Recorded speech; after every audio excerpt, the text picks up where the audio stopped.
Hey everyone, and happy Friday. So I thought I would come on today and talk about something a little bit funny because my poor little dog's not very well. So I'm just about to take her down to the vet. She's quite old, so keep your fingers crossed for me. So I thought I would come on and share what I think are the three most important parts of a woman's body. And they all begin with, just let me check. Yep, they all begin with a B. So what do you think they're going to be? If I was a gambling man, I would put money on someone coming out with boobs or breasts.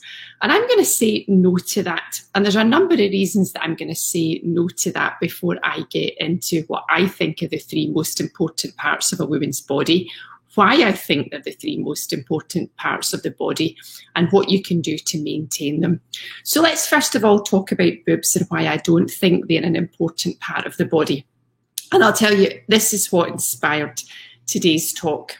This is a sweet potato, okay?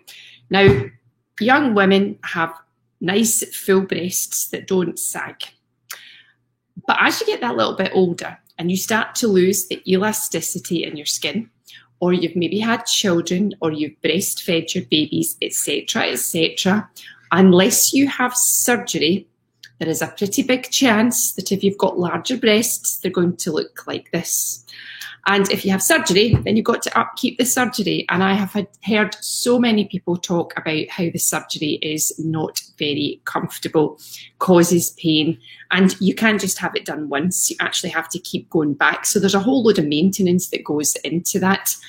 And even if you do have surgery, the reality is that the skin still loses its elasticity and you still start to sag. So if you have large breasts, they will sag. You will probably not enjoy the feeling of the loose skin up here. You'll have to wear more and more supportive bras as you get older. And it's very, very difficult, even if you do push-ups, etc., to build up the pectoral muscle to hold them up. So here's the three parts of the woman's body that I think are really, really important. So as I said, it's not the boobs. Imagine sweet potato. It's the biceps, the belly, and the butt. And the really good news is that all of those three parts can be maintained. So why do I say biceps? Well, I'll tell you why I say biceps. As you work your bicep, you'll also be forced to work your tricep, which will give you a nice shapely arm. And there's nothing that looks better than a nice shapely arm in a sleeveless top or a dress. And it gives you a hell of a load of confidence. And you'll probably attract a much, much different man who's looking at a woman with a well-defined body as opposed to a woman with large breasts. I told you that I was coming on today for a little bit of fun.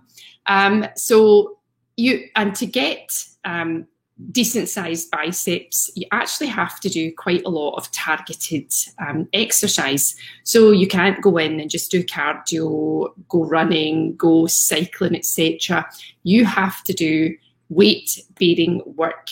And to be honest, the best kind of work to build up the biceps is to do body weight work. So that will be things like push-ups, bear crawls, running in the bear crawl position, mountain climbers, squat thrust, anything that takes you into that body weight bearing position. So doing that makes you nice and strong, and it'll also give you the arms. And I've found that the stronger your physique is, the stronger you are mentally as well. There's nothing that I think stands out more than a woman with a well-defined physique. And it's really, really easy to be able to get there. It takes a little bit of work, but once you do it, you can maintain a nice set of biceps, and you'll also be working other parts of your body at the same time. So why do I say it? As I said again, I think it's important to work that because it's a confidence booster. And there's nothing that we need more as we get older than a little bit of a confidence boost. So biceps. Second one is your belly. And why? Because none of us want to have a muffin top. And to get that nice trim belly, It's not just about working out, it's also about exercise. And it's not, again, about the targeted exercise. So you can sit there and crunch from now until tomorrow, but that is not going to build you a nice defined set of abs. You have to make sure that you're eating sensibly, and you have to make sure that you're doing body weight workout again, or weight workout. So what does that do? Working on the weights, working on the body weight, again, makes you feel strong all over. Feeling strong all over gives you confidence. What does confidence do? It actually makes you pretty happy, because if you're confident, you're much more likely to go after your goals.